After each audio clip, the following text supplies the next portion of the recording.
Franchise Wednesday has returned. Let's get it. From the crypt,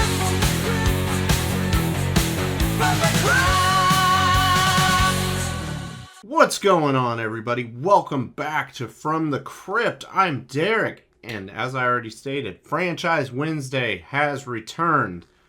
I previously did the Phantasm franchise, and today we are starting Evil Dead. And we're just kicking it off with The Evil Dead. This was directed by Sam Raimi and was released in 1981. Little personal history with this movie for me. I originally watched this back in 2007 for the first time, which I know some people are like, what? Why did it take so long? Once again, better late than never. I am not freaking perfect, and neither are you. So don't even give me crap. Next thing, go ahead and give me crap for it. When I first saw this movie, I did not like it. Let me just be honest about that. I did not understand the appeal, because I remember we watched the first three, because it was 2007. That was all that was out at that time. And I did not like it. It felt cheap to me. And then two, I was like, what the hell is this? This is just like a train wreck. And then Army of Darkness, I was like, okay, I can get down with Army of Darkness. I have obviously watched these movies since, and I will say, without a doubt, at one point in time, I would have said Scream was the most consistent franchise. It's Evil Dead. Evil Dead is the most consistent franchise in my mind, but I'm getting ahead of myself. Now, I am talking spoilers for a movie that is, 44 years old at this point? So if you haven't seen it, don't watch this. Or whatever. You do you. Because I'm all about you doing you. Alright, super quick plot synopsis. A group of 5 friends go to a cabin in the woods and unleash evil. Who is in Evil Dead? Okay, so we have Bruce Campbell as Ash Williams. Ellen Sandweiss, hopefully that's correct, as Cheryl Williams. Richard DeManicore as Scott. Betsy Baker as Linda. And Teresa Tilly as Shelley. So what's good about The Evil Dead? First thing I'm going to say right out of the gate is I'm glad we live in the time that we live in now. Or even, if I would have been doing this 20 years ago, I'm glad we live in this time. Because we would have actually had working radio, cassette adapters to plug in a Walkman, if we're doing 20 years ago. Or if it was a few years later, an iPod. Something, instead of just singing amongst ourselves in the car. I guess maybe they were more connected to one another back then, but long ass trips and you're getting prepped for a weekend because they came there to party. Let's just be honest about that. They were looking to party. Ash is looking to get down, and so was Scott. But just everybody in the car. No, give me my device at that point in time. So that's a good thing that we live in this time period. One thing that I previously mentioned that was an initial turnoff for me was that this movie felt cheap. This movie was made very cheap. Very, very low budget. But as I've grown, I've got, I appreciate that now. Not ew, what? No, because, if something's low budget, it is literally a labor of love. And people are there that want to be there. This isn't a big studio production where it's hey, what the fuck ever. I don't care. I'll piddly fart around. So I appreciate that low budget feel because it adds a level of grit that I appreciate now. The effects in this are awesome. Awesome practical effects. Argue with me. You're not going to, because you love practical effects too. Don't lie. For one thing I'll reference is Cheryl being taken into the wilderness and attacked by the trees. Even though I think 2013 was solid, this just felt more brutal.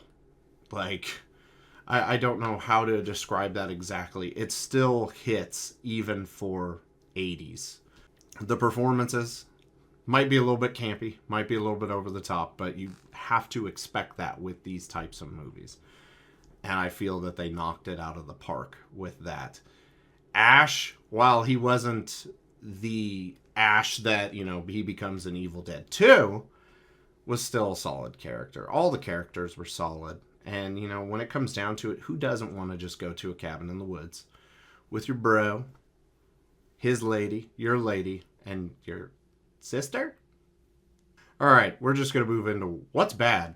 Man, kids, when they're just wanting to party in the cabin in the woods, a cabin in the woods, the cabin, camping, whatever, we are dumb. Like, driving over that bridge, that's even where I think 20-year-old me that was wild and just completely uncontrolled would have been like, okay, I fucking tap. Like, we're not driving this car over that fucking bridge. And just some of the decisions, these kids are something. I'll say that much. They're something. But that's not really like a super negative, because when you watch a horror movie, you're going to have kids that are going to make dumb decisions. Like, that's just plain and simple. So when I say that's a bad thing, don't take it as a, like, nothing in this movie was so, like, unbelievably stupid that it actually hinders the viewing experience. Because there's bad character decisions that move the story along that you're like, what the fuck? But it doesn't take away from it. And then there's ones that's like, no, that is literally the dumbest thing I've ever seen. And no, we're not doing this. It's nothing like the latter. It's all good, bad decisions. But, yeah. Let's just go ahead and move into rewatch by review. Would I rewatch The Evil Dead? Yes, and I have since. Would I buy it? Spoiler alert, I've already bought all of them. So, yes, I have. Like I said, I am a fan of the Evil Dead franchise as a whole. And I don't know if I can even see it in the camera. It might be covered up. But I actually have a Necronomicon back there. Yeah. It's behind me. God, I'm an idiot. It's literally right there. A couple years ago, when we went to Seattle, and I was out video game hunting, I was also movie hunting too, and one of the pawn shops we came into had like a special edition DVD of Evil Dead 2 that was like, I think it was like $18. And it came in a Necronomicon packaging. Now, the Necronomicon's very soft. It's not an actual book. Part of it is peeling at the top. So that's why I'm like, okay, it's on the shelf for looks, because that's awesome. I don't want to mess with it. So, like, even for my Evil Dead 2 review, that thing does not move, because I do not want to crack it and make it worse for wear. What score would I give the original Evil Dead?